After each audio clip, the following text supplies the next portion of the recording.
आइए बैठिए Pritesh Singh ji. Thank you sir. अपने बारे में बताइए प्रीतेश सिंह जी। सर मेरा नाम प्रीतेश सिंह राजपूत है। आप थोड़ा सा मास्क निकाल लीजिए। Thank you sir. सर मेरा नाम प्रीतेश सिंह राजपूत है। मैं लोरमी जिला मुंगेली का रहने वाला हूँ। मैंने अपना ग्रेजुएशन इंदिरा गांधी कृषि विश्वविद्यालय से बीटेक में किया है और मेरा हॉबी बागवानी है। कृषि अभियांत्रिकी से हैं आप? हाँ सर। एग्रीकल्चर। हाँ। ये अभियांत्रिकी का बीटेक। हाँ बीटेक। Bachelor of technology. हाँ।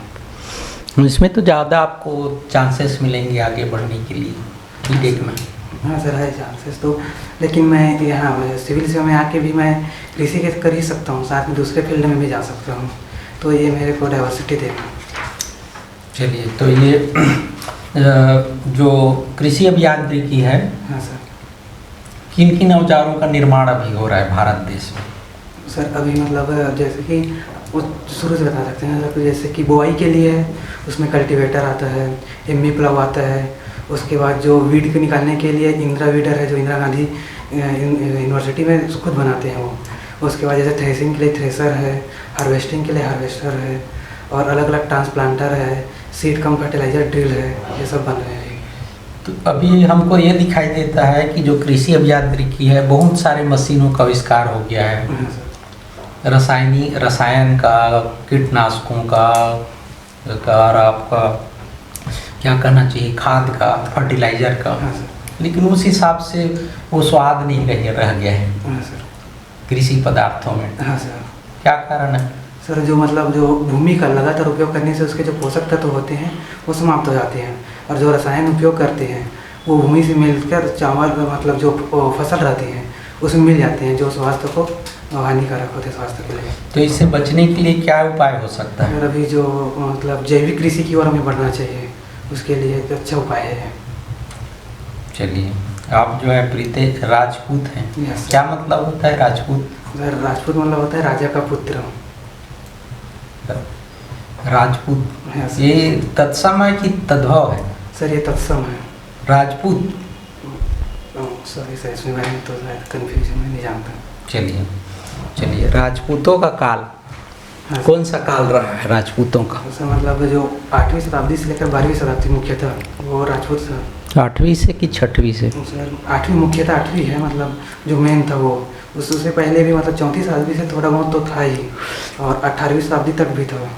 तो ये बताइए कि कौन कौन से मुख्य राजपूत जो नाम हमको दिखाई देता है भारतवर्ष में?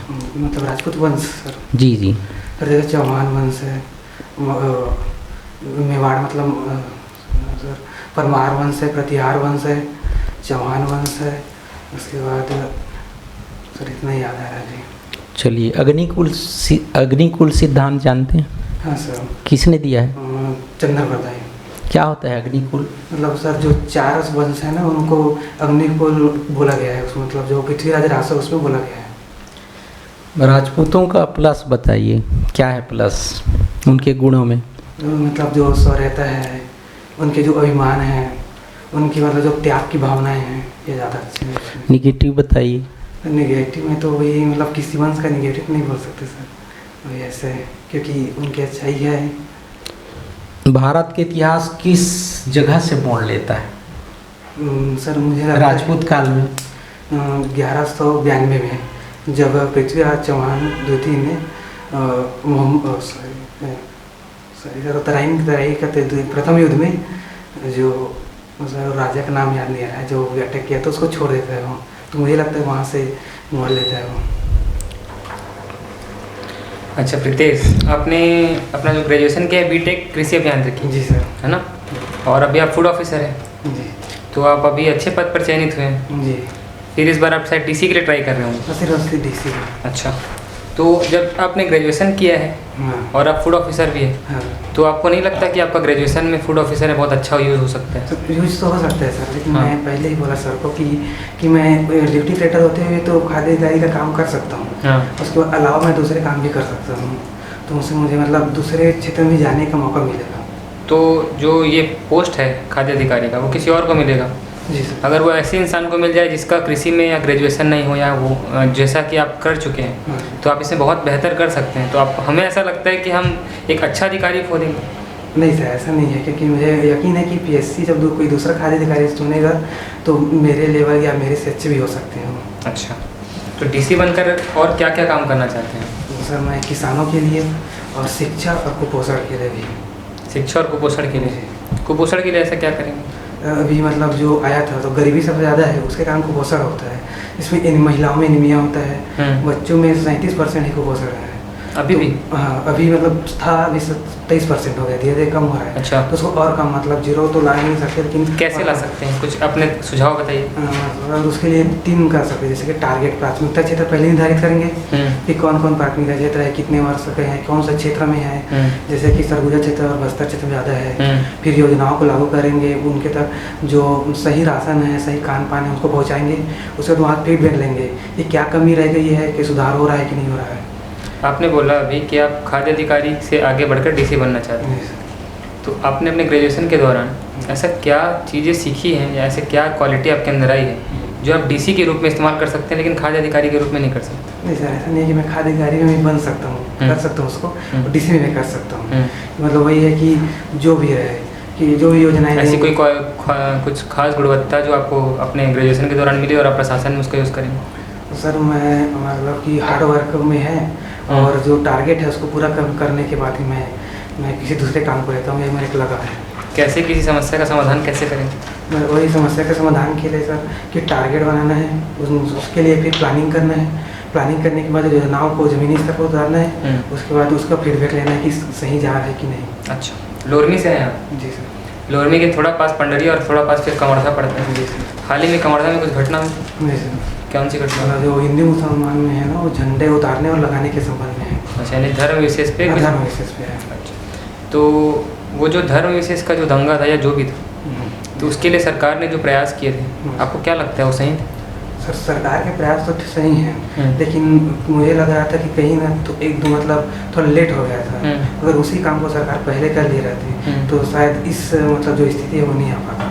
आपको क्या लगता है कि सरकार ने देरी की है इस काम में, जैसा कि आप कह रहे हैं, तो आप उस जगह पे नियुक्त होते या आप उस जगह पर अपॉइंट होते तो आप ऐसा क्या करते कि वो चीज़ें जल्दी समाधान हो जाए? सर मतलब जो कोई भी घटनाएं होती हैं उसमें सूचना तंत्र का बहुत इंपॉर्टेंट होता है।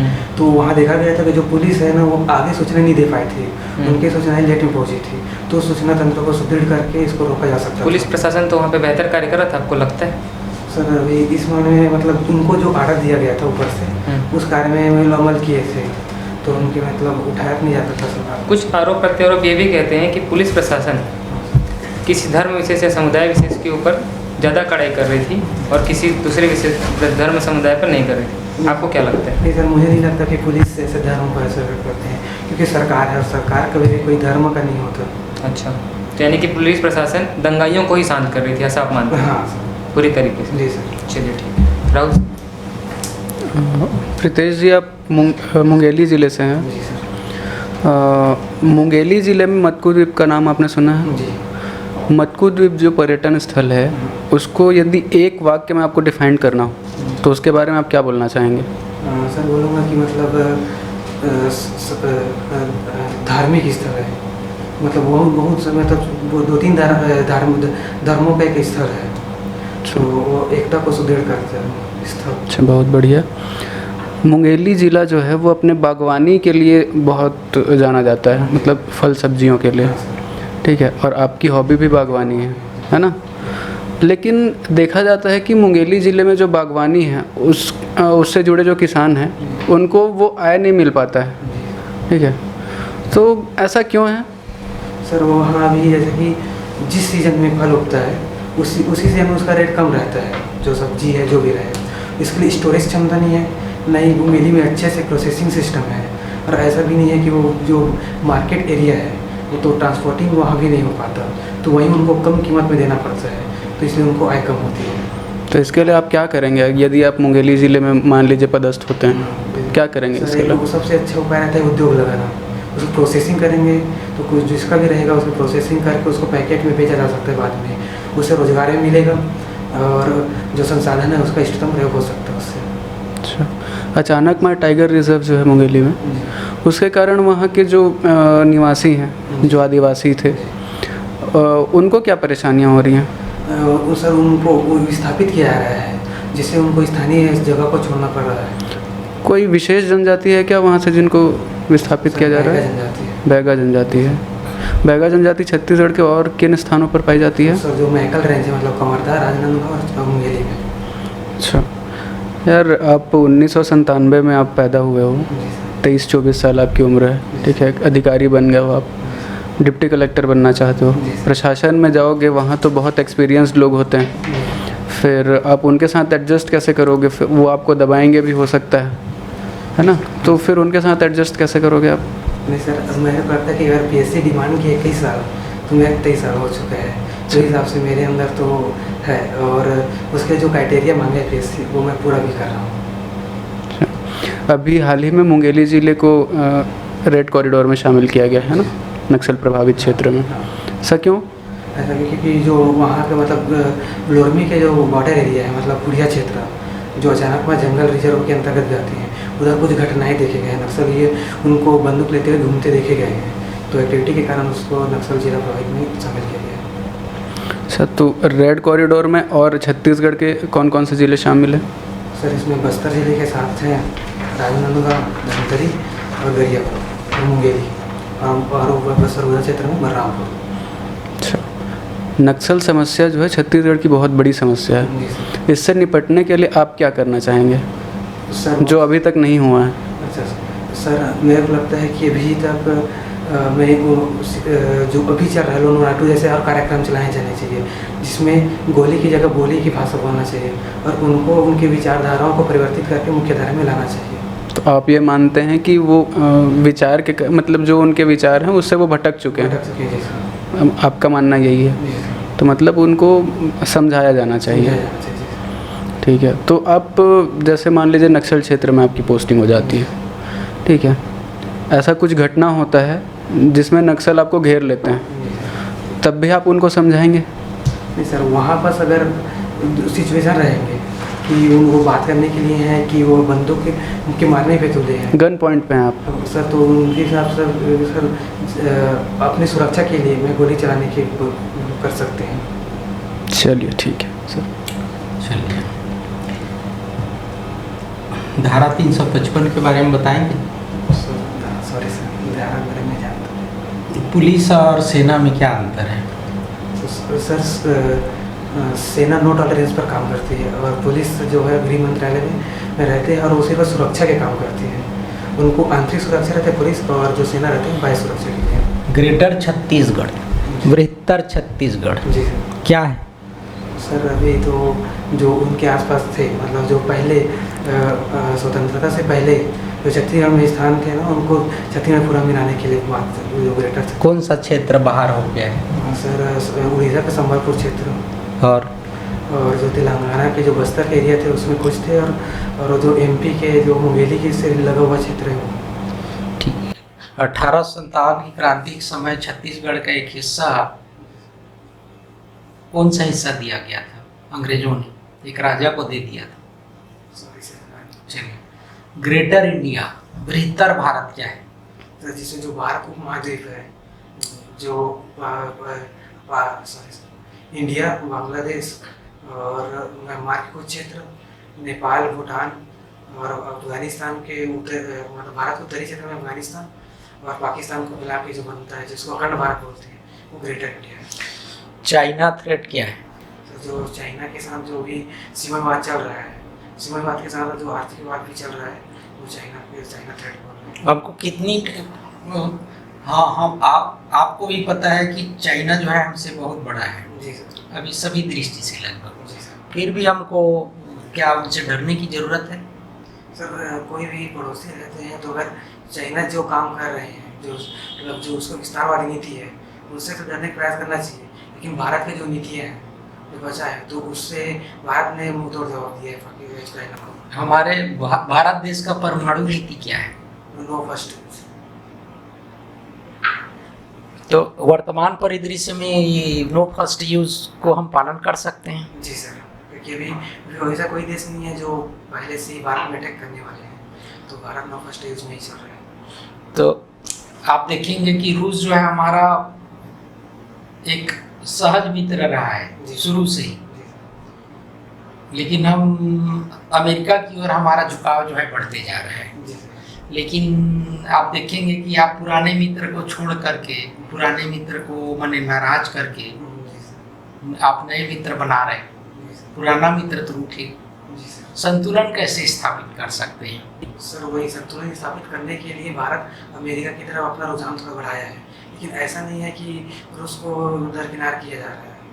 तो दोनों को संतुलन बनाने के लिए नई विदेश नीति में दोनों को प्राथमिकता दी जा रही है। तो क्या ऐसा गुट बन सकता है या बन रहा है कि हमारा झुकाव अमेरिका की तरफ होने के कारण पाकिस्तान, रूस और चीन का गठजोड़ बन जाए?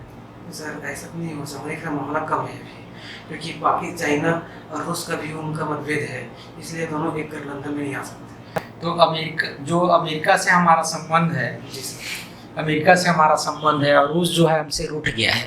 अमेरिका से हमारा संबंध निरंतर माने सभी प्रकार के सामरिक, रणनीतिक और जो है आर्थिक जो क्या कहना चाहिए संधि है वो बनते जा रहा है, बढ़ते जा रहा है और बढ़ेगा भी। उसके बावजूद भी हम रूस को, चलिए आप प्रतिनिधिमंडल में रूस को आपको समझाना है कि आप हमारे पुराने मित्र हो, ठीक है, कैसे समझाएंगे?